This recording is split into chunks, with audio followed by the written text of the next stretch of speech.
인공지능, 로봇, DNA 조작, 이런 완전히 새로운 세상이 펼쳐지고 있죠. 지금 1940년도에 태어나신 분들, 1940년에서 49년 사이에 태어나신 분들 손 들어보세요. 이분들이 제일 복잡한 세상 속에서 살아가는 거예요. 이게 너무 세상이 변하는 걸 다 노리고 살아가는 분들이 지금 1940년서부터 50년, 1950년, 60년에 태어난 분들이 2차 산업, 3차 산업, 심지어 4차 산업 시대까지 살고 있는 거예요. 1941년에 이제 내일 모레겠네요. 12월 8일 날 일본이 진주만을 습격을 해요. 그거를 여러분들은 무슨 전쟁으로 들었느냐면 대동아 전쟁으로 들었어요. 그거는 일본 입장이고, 일본이 대동아 전쟁이지 우리는 아무 상관없어요. 근데 우리는 대동아 전쟁에 내가 그때 고생했다고 그러는데 그건 일본의 속국의 입장이야. 그러니까 그 대동아 전쟁이라는 말 우리 쓰지 말아야 돼. 태평양 전쟁이겠지. 미국하고 일본하고 한 전쟁. 그 태평양 전쟁 속에서 태어나갖고 고생이란 고생은 다 한 분들이 지금 70대예요. 그 전쟁 끝나고 좀 나은 줄 알았더니 6.25가 또 터졌네. 그래갖고 또 피난 가고 또 일사후퇴 겪으면서 고통 겪고, 전쟁 끝나고 난 다음에는 우리나라가 아프리카에 있는 웬만한 나라들보다 못 살았어요. 아프리카에 있는 웬만한 나라보다 못 살았어. 전쟁 끝나고 난 다음에 정말로 허리띠 졸라 매가면서 잘 살아보자고, 우리도 한번 잘 살아보자고. 그래갖고 너무 가난한 나라에서 올해 우리가 3만 달러를 넘었을 거라고 그래요. 3만 달러를 넘었으면은 드디어 선진국에 들어서는 거예요. 가장 가난한 나라에서 선진국까지 변화를 여러분들은 경험하고 계신 거예요. 그러니까 여러분들은 너무나 혼란스러운 세상 속에서 이날 이때까지 헤쳐나오고 계신 거예요. 근데 문제는 이제 2020년부터 펼쳐질 4차 산업 시대, 이것까지 살아야 되니까 얼마나 복잡해. 이것까지 살아야 되니까 그냥 중간에 살다가 죽으면은 이 꼴 저 꼴 안 보고 그냥 좋은데, 안 죽으면서 지금 70대 후반 되신 분들 앞으로 보통 20년 정도 더 사실 거예요. 70년대 후반 되신 분들.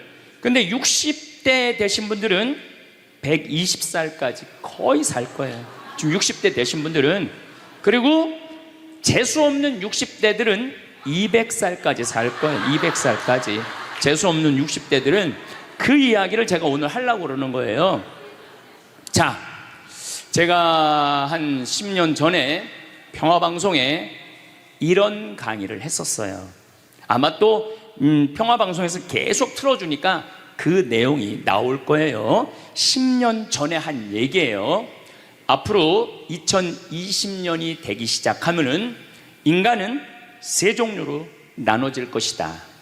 DNA 조작 인간. 이제 DNA를 조작할 수가 있어요. 우리가 눈을 밝게 할 수도 있고, 귀를 잘 들리게 할 수도 있고, 근육이 완전히 이 아놀드 슈왈거네처럼 근육이 막 이렇게 튀어나오게 할 수도 있어요. 운동 안 해도 DNA 조작 인간. 옛날에는 DNA를 한번 내가 DNA가 어떤지 검사하려고 그러면은 2억 내지 3억이 들었어. 그런데 지금은 내 DNA를 검사하는데 얼마면 검사할 수 있냐면 5만 원이면 검사할 수 있어요. 5만 원이면. 세상이 엄청 변한 거예요. 그래서 이제는 지금 태어나는 아이들은 이제 아파서 병원 가는 일은 거의 없을 거예요. 미리 병원에서 전화를 해요. 너 요때쯤 심장마비가 올 DNA가 있다. 와서 고쳐라. 그럼 DNA 조작만 하면 심장마비가 넘어가는 거예요. 그러니까 안젤리나 졸리라는 미국의 영화 배우가 있어요. 2010년에 유방을 잘랐어요. 왜냐하면 DNA 검사를 해보니까 언니도 그렇고 엄마도 그렇고 유방암이 있는 거야. 본인도 유방암에 걸릴 확률이 있는 거야. 그래서 유방을 자른 거예요. 그러니까 미리 병을 예방을 하는 시대가 오는 거예요. 그게 DNA 조작 인간이에요. 근데 우리 교회는 그런 걸 절대 허락하지 않죠. 절대 허락하지 않는데 절대 현대인들은 할 거라는 거예요. 그 다음에 두 번째 인간은 어떤 인간이냐면 사이버 인간, 기계 인간이에요. 인공지능 로봇 인간. 그래갖고 이 인공지능 로봇 인간이 나오면은 안 그래도 1940년서부터 지금까지 복잡 다단한 세상을 살아왔는데 이제 로봇하고 같이 살게 되는 세상이 이제 곧 되는 거죠.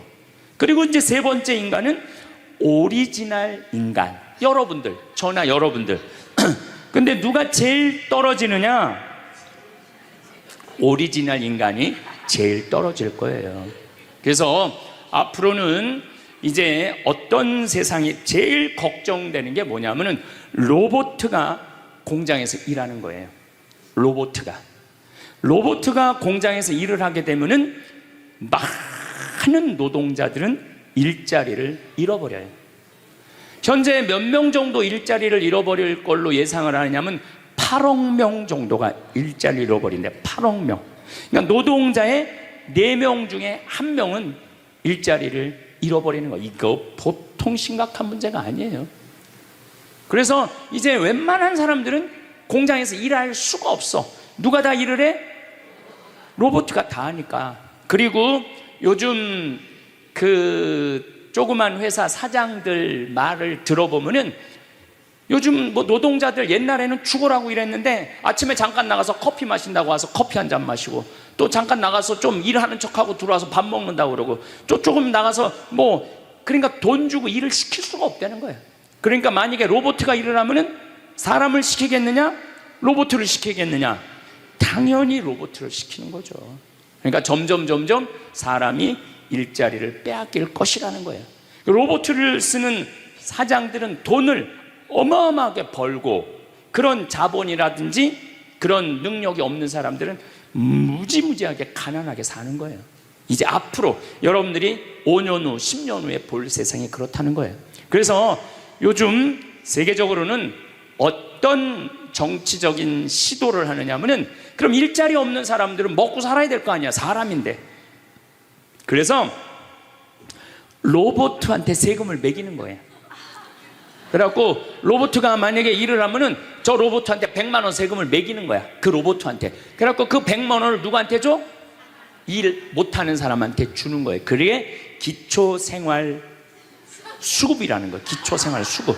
그러니까 기초생활 수급을 이제는 뭐 10만 명, 100만 명이 받는 게 아니라 8억 명, 10억 명이 받는 세상. 그러니까 이제 앞으로 미래에 펼쳐질 세상은 지금 생각하는 거라고 너무 다른 세상이 되는 거예요. 두 번째는 어떤 세상이 오느냐면 로봇하고 공존하는 세상. 벌써 초등학교는 선생님이 공부를 가르치지 않고 로봇가 학생들한테 공부를 가르치는 학교가 나왔어요. 로봇가 애들한테 수학을 가르치고 영어를 가르치는 거예요. 발음도 훨씬 좋고. 그리고 이 로봇의 장점은 뭐냐면은 차별하지 않아. 로봇은 얘가 뭐 부잣집 아들이든지 얘가 공부를 못하든지 잘하든지 차별하지 않는 거예요. 그리고 웬만한 선생님보다 훨씬 잘 가르친다는 거예요. 그러니까 이제는 로봇가 교사가 되는 그런 시대가 온 거예요. 또 이제는 앞으로는 무슨 세상이 될 거냐면 어린아이들 돌보는 보모가 누가 돌보느냐면 로봇가 돌보는 거예요. 나 동화책 읽어줘. 그럼 엄마는 나 바빠 짜증나. 아이 너 잠이나 자. 이런데 보모 로봇은 나 동화책 읽어주면 아주 부드러운 소리로 짜증 한번 안 부리고. 그러니까 애가 엄마를 좋아하는 것보다는 누구를 더 좋아해? 로봇 보모를 더 좋아하는 거야. 나 엄마 필요 없다고. 이거 정말 우스갯소리가 아니라요 진짜 벌어질 일이에요. 또 이제 로봇은 아내가 중풍이 걸렸어. 그래서 움직이질 못해. 그럼 누가 병간호를 운동을 도와주느냐 하면 로봇가 도와줘요. 근데 이 로봇은 완전히, 제가 지난번 강의 때도 얘기했지만은 이제 섹스 로봇가 나온다고 그랬죠. 록시라고. 5가지를 고를 수 있다고 그래요. 피부색, 키, 성격, 이런 걸 고를 수가 있대. 그러니까 까칠한 여자, 부드러운 여자. 뭐 내가 까칠한 여자 좋아하면 성격 까칠한 로봇을 고르면 되는 거야. 근데 문제는 아내가 아파. 남편은 나가서 돈 벌어야 돼. 그래서 로봇을 하나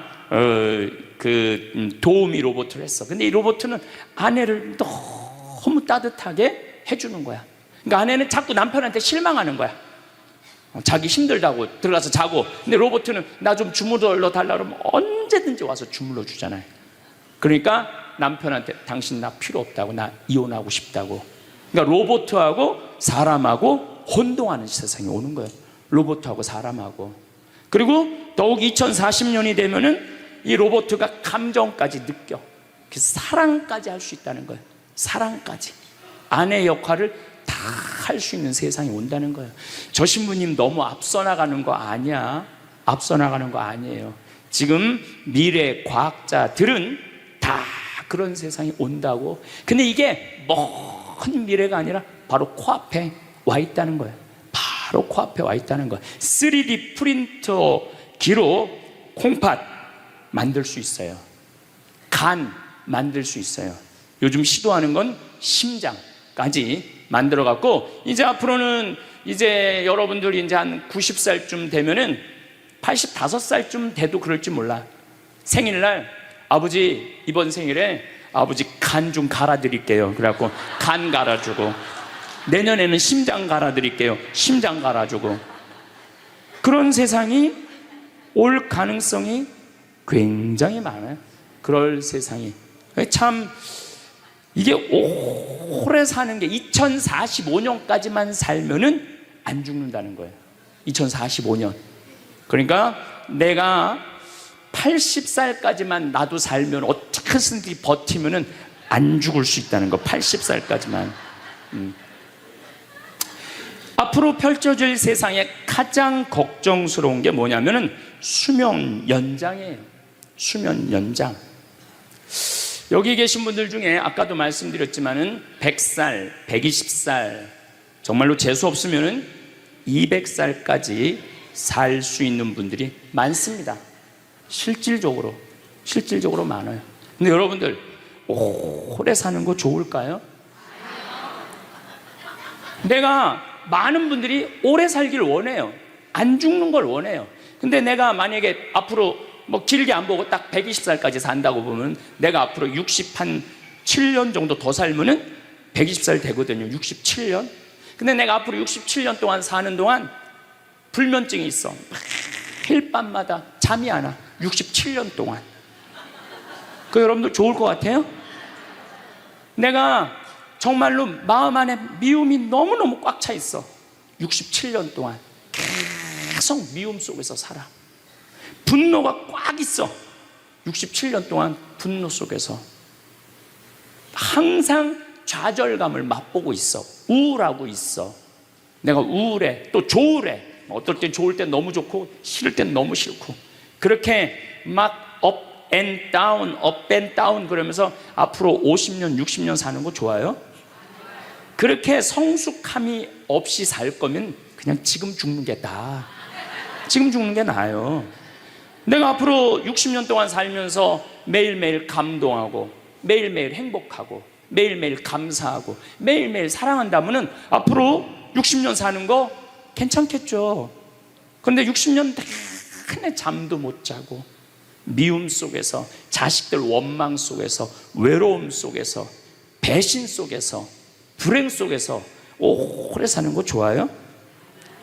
적당한 나이에 죽는 거 내가 보기엔 그 축복이에요. 그래서 여러분들은 이제 나는 이 복잡한 세상 속에서 사는 것도 중요하지만 어떻게 죽을 거냐, 이 시나리오를 잘 준비해야 돼요. 난 어떻게 죽을 거냐. 나는 생일날 애가 심장 갈아준다면 나 그거 필요 없다. 내 생일 선물로 그 심장 필요 없다. 그냥 나는 하느님이 주신 생명, 그 수명 그대로 살다가 그냥 행복하게 떠날 거다. 그런 마음이 중요해요. 근데 우리가 성숙하지 못하면은 그냥 무조건 안 죽으려고만 용을 쓰는 거예요. 또 하늘나라에 대한 희망이 없는 사람들이 안 죽으려고 그러는 거예요. 아니, 지금 있는 것보다 하늘나라 올라가면 훨씬 행복하면은 안 죽을 이유가 뭐 있어? 그냥 죽으면 되지. 그냥 사는 날까지 즐겁게 살다가 죽는 날 즐겁게 죽으면 되는 거예요. 이 훈련이 꼭 필요해요. 여러분들, 이게 뭐 요즘 알고리즘 그러는데 그건 다 제쳐두고 내가 인생의 설계가 필요해. 나는 몇 살까지 살다가 더 이상 치료받지 않고 암이 걸리면은 안 갈고, 그냥 안 갈고, 간 안 갈고, 신장 안 갈고, 췌장 안 갈고 그냥 하느님 품으로 간다는 생각이 아주 중요하다는 거예요. 제가 보기에는 한 87세까지 살다가 죽는 게 제일 좋은 것 같아. 87세. 아주 딱 좋은 나이가 87세예요. 죽기 딱 좋은 나이가 87세 같아. 그거 넘었으면은 정말 안 보이고 안 들리고 불편해요. 그래서 87세까지 건강하게 살다가 행복하게 떠나는 그런 마음가짐이 제 생각에 참 중요한 것 같아요. 사실 지난 2017년 4월 10일 날 우리 아버지께서 세상을 떠나셨어요. 올해 떠나신 거죠. 올해 떠나셨는데 우리 아버지는 평생 쌍시옷 소리를 한 번도 하신 적이 없어요. 아버지 입에서 욕을 들어봤던 적이 없어요. 쌍시옷 소리를 한 번도 들어본 적이 없어요. 내 자식을 키울 때 매질 한 번 하시지 않으셨어요. 그리고 우리 아버지는 참 남 욕을 하신 적이 없어요. 보통 뭐 누구 욕도 하고 정치인 욕도 하고 뭐 세상도 욕하는데 한 번도 욕하신 적이 없어요.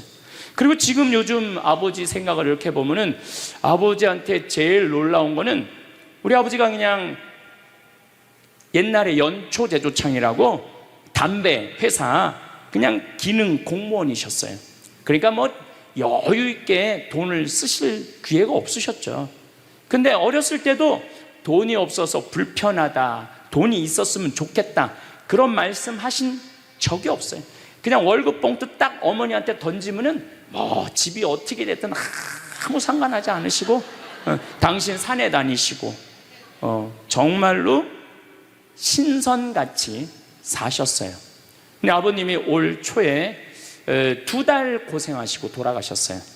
40년 동안 병원 한 번 안 가시다가 2달 전에 쓰러지셔서 병원에 모셨죠. 병원에 모셨는데 내가 우리 형제들한테 그랬어요. 우리 아버지 평생 자식만을 위해서 살았다. 가족만을 위해서 살았다. 오로지 정말로 사랑하는 가족을 위해서 투신하신 분이다. 우리 아버지 간병인한테 맡기지 말자. 우리가 사형제니까 우리가 모시자. 그래서 누나가 제일 위니까 누나가 이틀, 큰형 이틀, 둘째형 이틀. 난 이제 장가 안 갔으니까 나는 하루. 그래서 우리 뭐 형제들은 전부 다 결혼하고 손자들이 전부 다 아들, 딸 이러니까 그냥 아이들이 다 돌아가면서 아버지 병간호를 했어요. 그야말로 자식들 품에서 돌아가셨죠. 자식들 품에서 돌아가셨어요. 근데 아버님이 이렇게 4월 10일 날 월요일 날 쓰러지셨는데 의사들이 심폐소생술 하겠느냐고 그랬을 때 우린 싫다고 그랬어요. 왜 마지막으로 돌아가시는 아버지 갈비뼈를 다 부러뜨려? 그 정도 쓰러졌으면은 87세에 그 정도 병이시면은 이제 돌아가실 때예요. 근데 많은 경우 돌아가실 때 심폐소생술 하게 돼 있어요. 근데 우리는 원하지 않았어요. 네 자식 다. 그리고 아버님이 이 골수염이라는 이 병을 앓으셨는데 좀 많이 아프신 병이에요, 마지막에. 그래서 내가 아버지 원도 한도 없이 모르핀, 왜 죽기 전에 아프면서 죽어야 돼? 마약. 그래서 조금만 아픈 기미만 보이면은 간호사한테 가갖고 모르핀 놔달라고. 여러분들, 죽기 전에 하느님이 인간한테 준 최고의 선물이 뭔지 아세요? 그래서 호스피스 병동에서 아플 때 진통제 나들이는 거, 마지막 효도는 많이 나들이는 거예요. 그래서 우리 아버지 돌아가시기 전에 원도 한도 없이 하고 가셨어요. 원도 한도 없이. 예. 그 조금의 고통을 덜어주는 게 내가 보기에는 효도라는 생각이 들더라고요. 아버지 이렇게 쓰러졌을 때 생명 유지 장치 하겠느냐고 의사들이 얘기를 하더라고요. 우리는 아무도 원하지 않았어요. 그냥 아버님 편안하게 보내드리고 싶다고. 왜? 우리 아버지는 참 행복하게 사셨어요. 자식들이 아버지를 너무너무 좋아하고 사랑하고. 그래서 뭐 효도를 뭐 원도 한도 없이 해드렸냐, 이럴 건 자신 있게 말씀 못 드리죠. 하지만 그래도 자식들이, 아버지, 손자, 손녀들이 할아버지 너무너무 사랑했기 때문에 편안하게 보내드릴 수 있었어요. 제가 작년에 왠지 우리 아버님한테 용돈을 많이 드리고 싶더라고요. 평생 돈 한번 넉넉하게 써보시지 못한 아버지한테 용돈 많이 드려야 되겠다. 그래서 제가 작년에는 이제 외부 강의, 한 달에 한 번 하면 한 번, 두 번 하면 두 번. 아버지가 무슨 돈을 이렇게 많이 주느냐고, 신부님. 아버지 원도 한도 없이 마음껏 써보시라고. 그래서 작년 한 해 내도 그전에는 조금씩 용돈 드리다 작년에는 그냥 막 이만큼씩 드렸어요. 아버지 원도 한도 없이 쓰시라고. 마음 안에 이런 마음이 있었어요. 한번 평생 마음껏 돈 한번 써보시지 못한 아버지 마음껏 돈 쓰시라고. 그랬다 뭐 1억을 드리거나 2억을 드린 게 아니야. 100만 원, 200만 원, 한 달에 300만 원 용돈 드린 거죠. 그러니까 아버님이 노인정에 그 노인 어르신들 밥 다 사고, 또 우리 자녀들이 그 23명인데 아버지한테 식사하러 가면은 아버지가 밥값을 다 냈대. 우리 누나가 항상 하는 얘기가 아버지 지갑에 항상 100만 원 있었대요. 그래서 얼마나 기분이 좋아. 아버지 돌아가셨을 때 노인정에서 그랬대요. 물주 세상 떠나서 어떻게 하느냐고 그랬대. 물주 세상 떠나서 어떻게 했느냐고. 아버님이 1년 동안 원도 한도 없이 즐겁게 사시다가 세상 떠난 거예요. 저는 효도도 나중에 한다는 건 다 거짓말이야. 효도하려면 언제 해야 돼? 지금 해야 돼, 지금. 부모님한테 돌아가시고 난 다음에 땅을 치고 통곡하는 거 다 소용없어요. 그냥 내가 지금 할 수 있을 때 최선을 다해서 효도하는 게 그게 효도라는 생각이 들더라고요. 어쨌거나 아버님은 쓰러지신 날 당신 스스로 걸어서 화장실 가셔서 아침까지, 그리고 오후 1시에 쓰러지셨어요. 그래갖고 밤 10시 41분에 돌아가셨어요. 근데 제가 아버지한테 그랬어요. 아버지 돌아가시려면은 오늘 돌아가셔야 된다고. 왜냐하면 그날이 성월요일이었거든요. 성화요일 날 돌아가시면은 장례미사를 못해요. 왜냐하면 성목요일 날은 장례미사를 못하게 돼 있어요. 성금요일, 토요일 다 장례미사 못해요. 그리고 예수부활 대축일 장례미사 못해요. 그리고 그 다음 월요일 날 장례를 해야 되는 거야. 의사 선생님은 오늘 내일 돌아가실 것 같다고 그러는데 내가 그랬어. 돌아가시려면 오늘 돌아가시라고, 내일 돌아가시지 말고. 근데 딱 10시 41분에 돌아가셨어요. 그래서 성수요일 날 아버님 장례 미사를 하는데 우리 수원교회 주교님 4분이 다 오셨어. 얼마나 그게 영광스러워요. 주교님이 4분이나 오셨으니까. 왜냐하면 성주관이니까 주교님들이 외국에 아무도 안 나가시고 교구청에 다 계셨던 거야. 얼마나 좋아요. 주교님 4분이 다 오셔서 미사를 봉헌해 주시니 얼마나 축복된 아버지예요. 또 신부님들이 많이 오셔갖고 그 성당에 수원 정작 꽃매 성당인데 꽤 그래도 큰 성당인데 신부님들이 꽉 차갖고 젊은 신부들이 지하에서 미사를 봉헌했다는 거예요. 그것처럼 축복이 어디 있어요. 그냥 하루라도 더 살라고 용 쓰다가 화요일 날 돌아가셨으면은 7일장 하는 거예요. 7일장. 하루라도 더 살라고 용을 쓰셨으면은. 근데 우리 아버지는 정말로 살아있을 때도 나한테 행복을 주시는데 떠나실 때도 행복하게 떠나시더라고요. 여러분들도 마찬가지예요. 여러분들도 살아있을 때도 행복하게 사시고 죽을 때도 행복하게 죽으세요. 괜히 안 죽으려고 이렇게 용 쓰고 저렇게 용 쓰다가 누워서 10년 동안 똥오줌 싸기 시작하면요, 그때부터는요 지옥이야. 지옥. 여러분들은 제일 좋은 거는 자다가 주무시다가 죽는 거예요. 그런데 갑자기 돌아가시면 자식들이 너무 힘들으니까 그저 3개월 정도 앓으시다가 돌아가시면은 자식이 이별할 시간을 주는 거예요. 자식이 이별할 시간 주는데 3개월이 넘었으면 그때부터 우리 아버지 언제 죽나. 내가 며칠 전에 들은 얘기예요. 멀쩡한 집에 딸 둘이 무당한테 가갖고 그랬대요. 우리 엄마 언제 죽느냐고. 그래서 무당이 그랬대요. 엄마가 지금 아프냐고. 안 아픈데 너무 건강한데 우리를 너무 힘들게 해갖고 언제 죽는지 너무 궁금해서 와봤다고. 이게 부모 자식지간의 일이야. 부모 자식지간의 일이야. 그러니까 여러분들은 이제 자식한테 뭘 기대서 산다는 생각 꿈도 꾸지 말고, 죽을 때도 자식한테 효도받는다는 생각하지 말고 여러분들이 알아서 미리 써놓으세요. 그 엘리자베스 퀴를러 로스라는 호스피스, 유명한 시카고 대학의 호스피스 박사가 있어요. 이분은 2,500명 죽었다 살아난 사람들, 죽었다 살아난 사람들 여러분들 많은 거 아시죠? 왜 죽었다 살아난 사람들이 많아요? 심폐소생술 때문에. 의술이 좋아갖고 죽었다 다시 살아난 사람들 2,500명을 조사를 해봤어. 근데 죽었다 살아난 사람들의 경험, 하늘나라에 대한 경험을 얘기를 들어보니까 너무 평온하고 너무 행복하다는 거예요. 그리고 죽으면은 바로 몸에 빠져나가서 자기를 본대요. 자기를.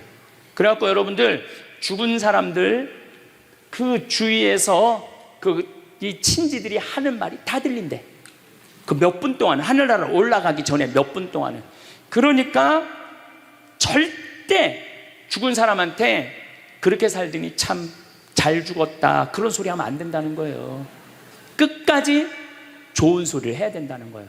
사랑한다, 고맙다, 하느님 품으로 가라, 예수님 마리아 요셉한테 가라, 정말로 기도해 줄 테니까, 이렇게 말해야지. 그렇게 우리를 괴롭히더니 이렇게 죽는다고 정말로 지옥에 갈 사람이라고 이렇게 말하면은 다 영원히 듣는다는 거예요.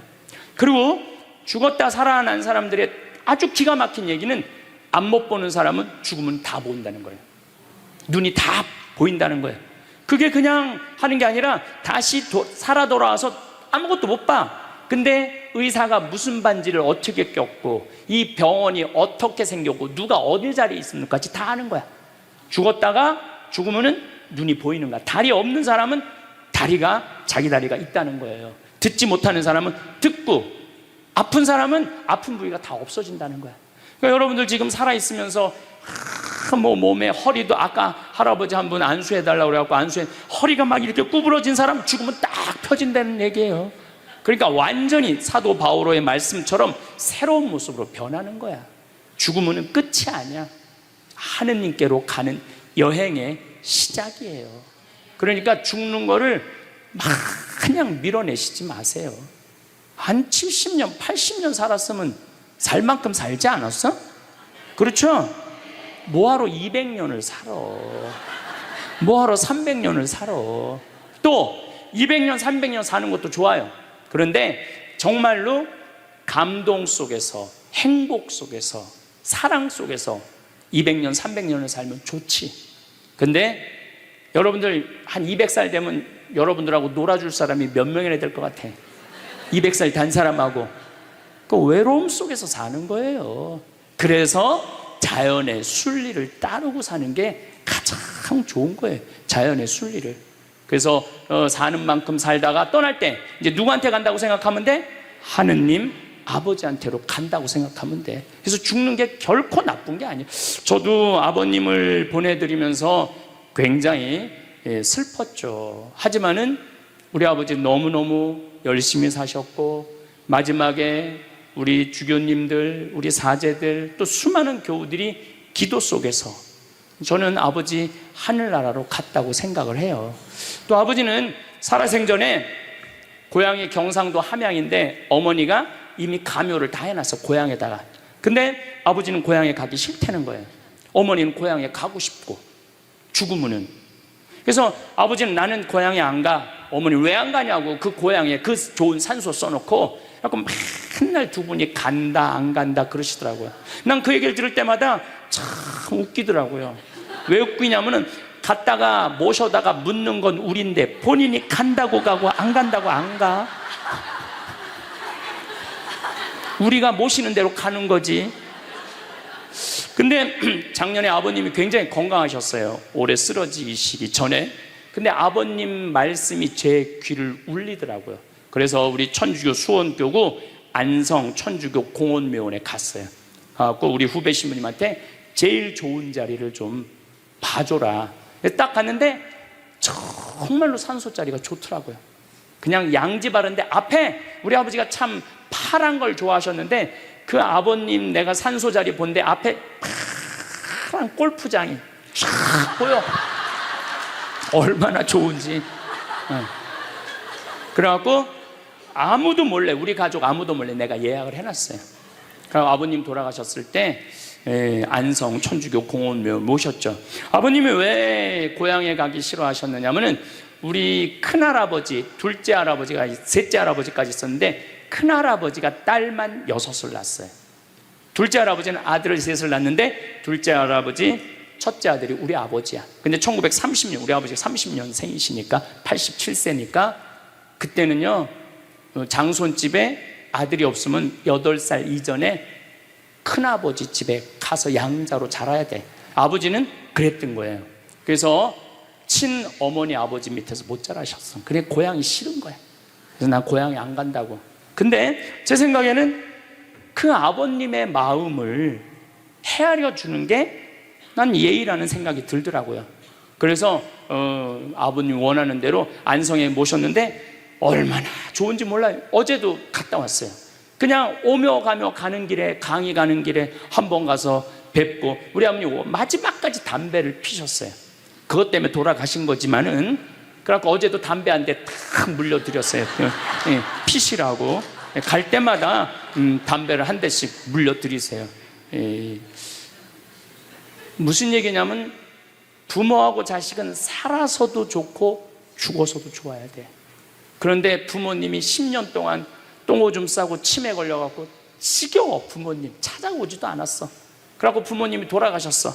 그럼 자식이 땅을 치고 불효한 것에 대해서 울면서 통곡해.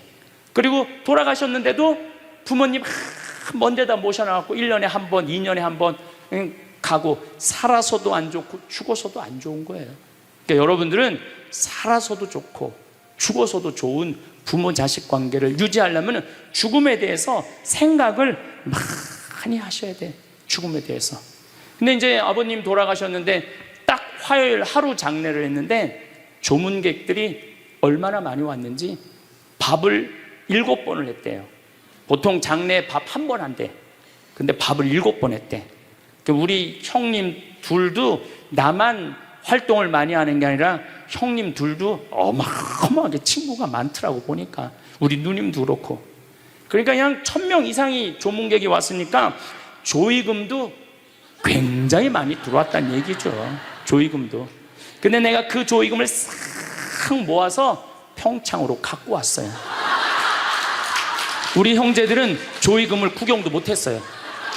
제가 왜 그걸 싹 모아서 갖고 왔느냐 하면은, 내가 본당 신부 때 장례 식장에 교우들 초상 남은 가면은 상주가 안 나와.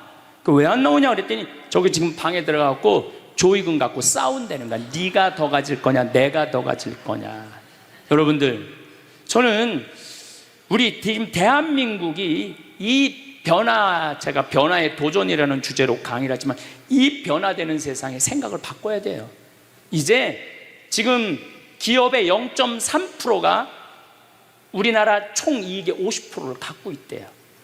그러면 그 0.3% 되는 대기업가들이 다 가난한 사람을 위해서, 나라를 위해서 세금을 내놔야 돼요. 이 시대는 이제 로봇가 자리 다 뺏어가고 사이버 인간이 다 뺏어가고 우리는 어떻게 살아, 인간은. 그래서 이 정치가 중요한 거예요, 21세기는. 그래서 그런 사람들 다 뺏어서 직장 생활 못하는 사람들한테 기초 생활급 줘야 돼. 또 직장 생활 안 하는 사람들은 사람이 일을 안 하면은요 행복하지 않은 거예요. 일을 안 하면. 여기 계신 분들 혹시 불면증 걸리신 분들 있죠? 제가 불면증 치료법 알려드릴게요. 어떻게 하면 잠을 잘 오느냐면 아침 6시에 일어나. 그래갖고 아침 기도해. 아침 기도, 부모를 위한 기도, 나라를 위한 기도, 자녀를 위한 기도 다 해. 그리고 정성스럽게 이불 개고 세수, 머리도 다 드라이기 쓰지 말고 수건으로 다 말려 머리도. 그리고 밥 정성스럽고 해 먹고, 목욕탕도 가갖고 묵직이도 5단 있는 힘 땀 다 빼고, 그리고 발차기도 하고 목욕탕 안에서 제일 좋은 거라는 거예요. 그리고 산책하고 미사 참여하고 성서 쓰고 정성스럽게 행동을 하세요. 설거지도 정성스럽게 하고. 그러면은 저녁 8시만 되면 기절해서 자요. 여러분들이 하루 생활이 정성스럽지 않기 때문에 잠을 못 자는 거예요. 기절해서 자요. 저는 요즘 지금 목도 지금 특강을 너무 많이 해갖고 목이 쉬었는데, 요즘 이렇게 어제도 대전 강의 갔다 와서 7시만 되니까 막 눈알이 뒤집어지려고 그러더라고. 눈알이. 그러면 자는 거예요. 근데 아무것도 안 하고 그냥 가만히 움직이지 않으면요 밤에 잠이 안 오죠. 당연히 잠이 안 오죠. 그래서 정성스럽게 사는 게 중요한 거예요. 어쨌거나 하여튼 아버님 그 조의금을 싹 갖고 왔어요, 평창에.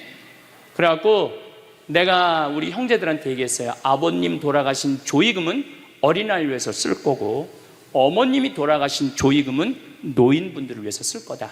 그래서 이번에 잠비아에 에이즈 어린이 고아원 짓는데 아버님 조의금 보냈어요. 또 빈센트 병원에서 이번에 20명을 수술을 해줬는데 그 중에 2명 아버님 조의금으로 또 수술도 해주고. 아직도 많이 남아있어. 아직도. 이제는 여러분들 떠날 때 자식한테 주고 떠나지 마세요. 세상에 주고 떠나세요. 어떤 세상에? 어렵고 힘들고 고통받는 사람들한테 주고 떠나세요. 그리고 미국이나 유럽은 보통 할머니들이 다 나 조의금 어디다 보내라, 어느 수도원에 보내라, 어느 고아원에 보내라, 어느 장애시설에 보내라, 다 그런 데는 거예요. 대한민국 사람들만 죽을 때까지 이기적으로 죽는 거예요. 살아서도 이기적으로 살고 죽을 때도 이기적으로 죽는 거예요. 그래서 하여튼 우리 형제들은 조의금 구경도 못했어.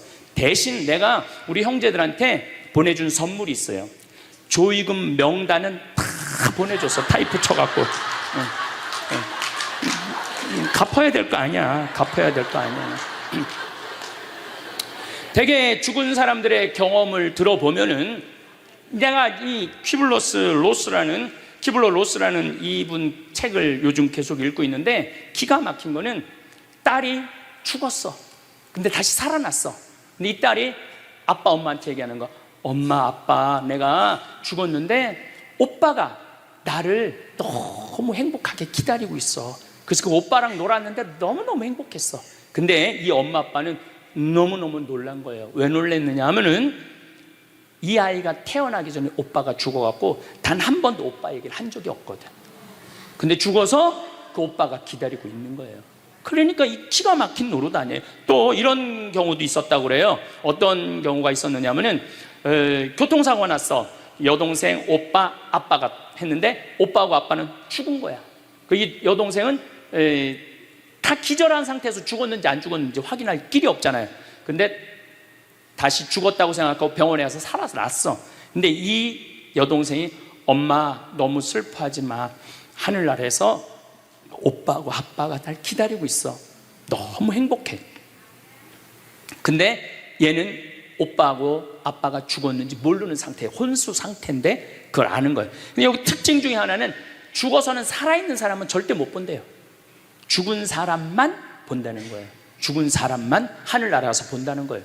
그래서 여러분들도 세상 떠나면은 하느님 기다리고 있고 너무 행복한 나라로 가는 거예요. 그러니까 죽음은 그 번데기가 이 알을 까고 자기 껍데기를 까고 나비가 되는 것처럼 지금보다도 훨씬 아름다운 세상으로 가는 게 죽음이에요. 이제 21세기는 안 죽는다고 100살을 사니 200살을 사느니 좋은 게 아니에요. 100살, 200살 동안 불면증, 우울증, 미움, 분노, 외로움, 심심함으로 사는 것보다 그냥 한 70, 87세까지 살다가 죽어갖고 행복하게 먼저 떠난 사람들하고 하느님 품에서 행복하게 사는 게 좋죠. 그래서 여러분들 이제 행복하게 살다가 행복하게 떠나셔야 돼. 그리고 제가 늘 말씀드리지만 나중에 행복하지 마세요. 언제 행복해? 지금 행복하세요. 지금. 나중에 돈 쓰지 말고 언제 써? 지금 쓰세요. 지금. 그리고 여기 있는 분들 지금 얼굴을 보니까 돈 쓸 수 있는 마지막 얼굴들이 많다니까. 마지막 얼굴들이 많아. 그리고 우리나라는 이제 드디어 3만 달러를 넘어서요. 선진국 대열에 들어서요. 선진국에 들었으면은 어르신들, 노인분들 연금 지금 20만 원에서 60만 원, 70만 원으로 다 올라가요. 그러니까 돈 없는 거 걱정하지 마세요. 여러분들이 엉뚱한 사기에만 안 당하면은 먹고 사는데 아무 지장 없어. 욕심만 안 부리면은 충분히 행복하게 살 수 있어. 그리고 이렇게 강의 따라다니면서 배우는 여러분들, 진리를 목말라 하는 여러분들은 앞으로 행복하게 사실 수 있으세요. 예.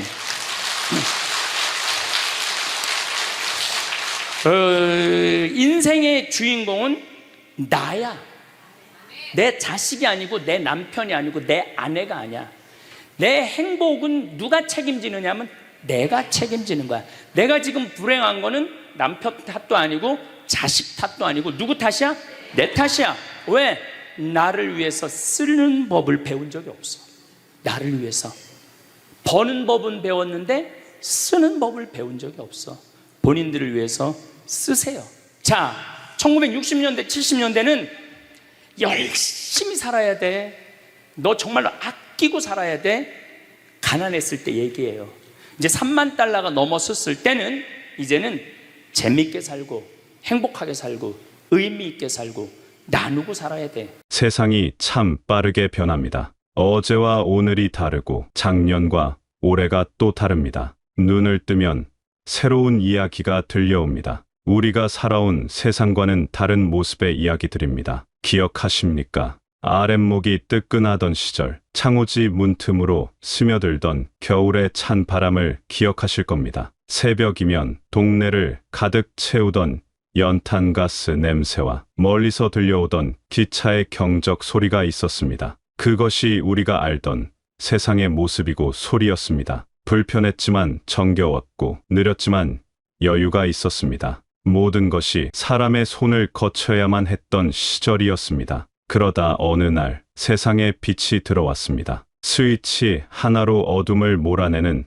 전구라는 것이 생겼습니다. 땀 흘리며 빨래하던 수고를 덜어주는 세탁기가 들어왔고 음식이 상하지 않게 지켜주는 냉장고도 생겼습니다. 세상이 참 편리해졌다고 오래 살고 볼 일이라고 다들 이야기했습니다. 밤이 대낮처럼 밝아지고 힘든 일이 하나씩 기계의 몫으로 넘어갔습니다. 우리는 그것을 발전이라고 불렀습니다. 시간은 더 빨리 흘렀습니다. 이번에는 집집마다 컴퓨터라는 것이 놓이기 시작했습니다. 네모난 상자 안에서 세상 모든 소식을 접할 수 있었습니다. 멀리 있는 자식과 얼굴을 보며 이야기하는 날도 왔습니다. 급기야는 손바닥만 한 기계 하나로 못하는 일이 없는 세상이 됐습니다. 길을 찾고 돈을 보내고 물건을 사고 지구 반대편의 소식까지 실시간으로 알게 됐습니다. 참으로 놀라운 변화였습니다. 우리는 이 모든 변화의 한가운데를 살아왔습니다. 맨몸으로 땅을 일구던 시대로부터 손안에서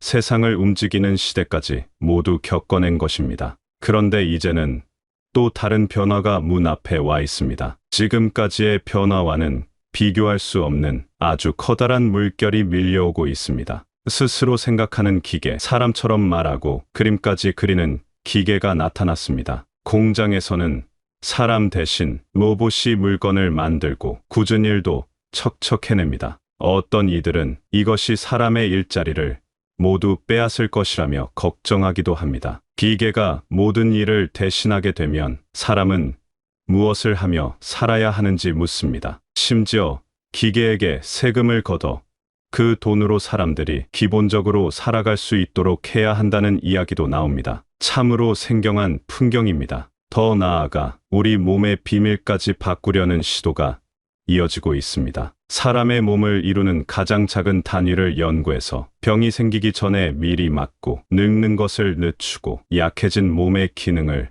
더 강하게 만들 수 있다고 합니다. 눈이 더 밝아지고 귀가 더 잘 들리고 몸에 힘이 넘치게 만드는 기술입니다. 어쩌면 미래의 사람들은 지금과는 다른 모습으로 살아갈지도 모릅니다. 태어날 때부터 병에 걸릴 걱정을 덜고 나이가 들어도 지금보다 훨씬 건강하게 살아갈 수 있을지도 모릅니다. 그래서 어떤 이들은 미래에는 세 종류의 사람이 있을 것이라고 말합니다. 첫째는 이런 새로운 기술의 도움을 받아 더 건강하고 강해진 사람들입니다. 둘째는 몸의 일부를 기계로 바꾸거나 기계의 도움을 받아 살아가는 사람들입니다. 그리고 마지막은 본래 모습 그대로 자연의 순리대로 살아가는 사람들입니다. 이런 이야기를 들으면 마음이 복잡해집니다. 과연 어떤 삶이 더 나은 삶일까? 어떤 모습이 진정한 사람의 모습일까 하는 생각이 듭니다. 평생을 살아오며 굳게 믿어왔던 많은 것들이 흔들리는 기분입니다. 하지만 이런 변화 앞에서 우리가 붙잡아야 할 것은 무엇일까요? 이 거대한 흐름 속에서 우리가 잃지 말아야 할 것은 무엇일까요? 바로 이 지점에서 우리는 삶의 길이에 대한 질문을 마주하게 됩니다. 의학이 발전하고 기술이 좋아져서 사람의 수명이 100살을 넘어 120세, 심지어 그 이상이 될 것이라는 이야기가 들립니다. 오래 사는 것은 분명 복이라고 여겨졌습니다. 하지만 한번 깊이 생각해 보아야 합니다. 그저 숨을 쉬며 길게 사는 것이 정말 축복일까요? 만약 잠 못 드는 밤이 계속되고 마음속에 미움과 분노가 가득한 채로 오래 살아야 한다면 어떻겠습니까? 억울한 마음에 가슴을 치고 외로움에 몸서리치며 하루하루를 버텨야 한다면 그 긴 세월이 과연 행복할까요? 몸은 살아있지만 마음이 먼저 지쳐버린 삶, 그것은 축복이 아니라 오히려 긴 형벌일 수 있습니다. 우리는 삶의 마지막 장을 스스로 써 내려갈 준비를 해야 합니다. 지금까지 앞만 보고 달려오느라 돌아보지 못했던 것들을 찬찬히 생각해야 합니다. 내 인생이라는 한 편의 이야기, 그 마지막을 어떻게 장식할 것인지 정해야 합니다. 어떤 모습으로 기억되고 싶은지, 남은 시간을 어떻게 채워나갈 것인지 생각해야 합니다. 억지로 삶을 연명하는 것이 아니라 주어진 시간 동안 어떻게 하면 더 깊이 있고 의미 있는 하루를 보낼 수 있을지 고민해야 합니다. 어쩌면 가장 큰 복은 무병장수가 아닐지도 모릅니다. 살아있는 동안 건강하게 지내다가 어느 날 잠자리에 들 듯 평온하게 삶의 마지막 페이지를 덮는 것, 그것이 가장 큰 축복일 수 있습니다. 주변 사람들에게 큰 짐이 되지 않고 스스로의 존엄을 지키며 삶을 마무리하는 것입니다. 저는 제 아버님을 떠올리곤 합니다. 아버님은 평생을 신선처럼 사셨습니다. 남에게 싫은 소리 한 번 하지 않으셨고 자식들에게 매 한 번 들지 않으셨습니다. 돈에 얽매이지 않고 늘 바람처럼 자유롭게 지내셨습니다. 그런 아버님께서 마지막 길을 준비하실 때 저희 자식들은 아버님을 요양원에 보내지 않았습니다. 집에서 저희 손으로 직접 아버님을 돌보아 드렸습니다. 아버님께서 고통스러워하시는 것을 원치 않았습니다. 그래서 의사 선생님께 부탁드려 통증을 느끼지 않도록 좋은 진통제를 충분히 놓아드렸습니다. 의학의 도움을 받는 것이 나쁜 것이 아닙니다. 삶의 마지막 순간을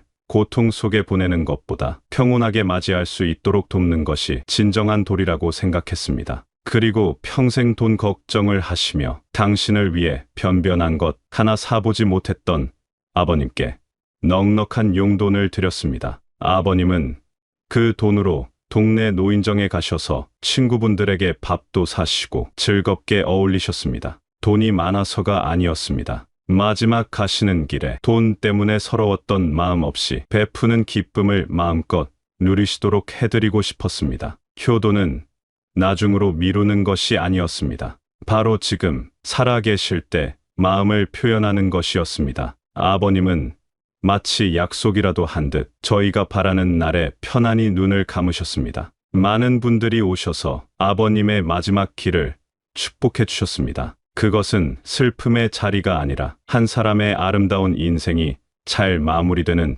축제의 자리와 같았습니다. 사람들은 죽음을 두려워합니다. 모든 것이 끝난다고 생각하기 때문입니다. 하지만 죽었다가 살아난 사람들의 이야기를 들어보면 죽음은 끝이 아니라고 합니다. 오히려 이 땅의 모든 고통과 괴로움에서 벗어나는 자유로운 여행의 시작이라고 합니다. 무거운 육신의 옷을 벗어던지고 가벼운 영혼이 되어 먼저 떠난 이들을 만나는 시간이라고 합니다. 더 이상 아프지 않고 밉지 않고 서럽지 않은 곳으로 가는 것입니다. 우리가 붙잡아야 할 것은 삶의 길이가 아닙니다. 삶의 깊이입니다. 얼마나 오래 살았느냐가 아니라 얼마나 깊이 사랑하고 얼마나 뜨겁게 감동하고 얼마나 충실하게 행복을 누렸느냐가 중요합니다. 행복은 먼 미래에 있지 않습니다. 바로 지금 여기에 있습니다. 나중에 돈을 쓰겠다고, 나중에 행복해지겠다고 미루지 마십시오. 오늘 맛있는 음식을 먹고, 오늘 좋은 사람을 만나고, 오늘 내 마음이 기뻐하는 일을 해야 합니다. 이 인생의 주인공은 다른 누구도 아닌 바로 나 자신입니다. 내 행복은 내가 책임져야 합니다. 자식들이 행복하게 해주기를, 다른 누군가가 나를 행복하게 만들어주기를 기대해서는 안 됩니다. 내가 나를 가장 아끼고 사랑해 주어야 합니다. 지난 세월에 대한 후회나 아쉬움이 왜 없겠습니까? 하지만 지나간 일에 마음을 묶어두면 오늘의 행복을 놓치게 됩니다. 우리가 살아온 이 나라는 참으로 대단한 발전을 이루었습니다. 세계에서 가장 가난했던 나라가 이제는 어깨를 나란히 하는 선진국이 되었습니다. 앞으로는 경제적으로 더 여유가 생기고 나라에서 보살펴주는 부분도 더 많아질 것입니다. 그러니 너무 욕심부리지 않아도 됩니다. 너무 아등바등하지 않아도 괜찮습니다. 이제는 물질적인 것을 넘어 마음의 평화와 진리를 추구하며 살아도 되는 시절이 왔습니다. 세상이 아무리 변하고 인공지능과 로봇이 날뛰는 시대가 온다 해도 변하지 않는 가치가 있습니다. 그것은 사랑하고 감사하고 서로를 아끼는 마음입니다. 지금 이 순간 숨을 쉬고 있음에 감사합니다. 오늘 하루를 무사히 보냈음에 감사합니다. 내 옆에 있는 사람에게 따뜻한 말 한마디를 건네는 기쁨을 누리십시오. 스스로에게 오늘도 참 애썼다고, 수고했다고 위로를 건네주십시오. 당신은 이 세상 누구보다 귀하고 소중한 존재입니다. 수많은 변화의 파도를 헤쳐 온 위대한 생존자입니다. 그 자체만으로도 충분히 박수받을 자격이 있습니다. 남은 생이 얼마나 될지는 아무도 모릅니다. 하지만 그것은 중요하지 않습니다. 중요한 것은 오늘 하루를 온전히 나의 것으로 만들고 평화와 감사 속에서 보내는 것입니다. 부디 평온하십시오. 그리고 행복하십시오.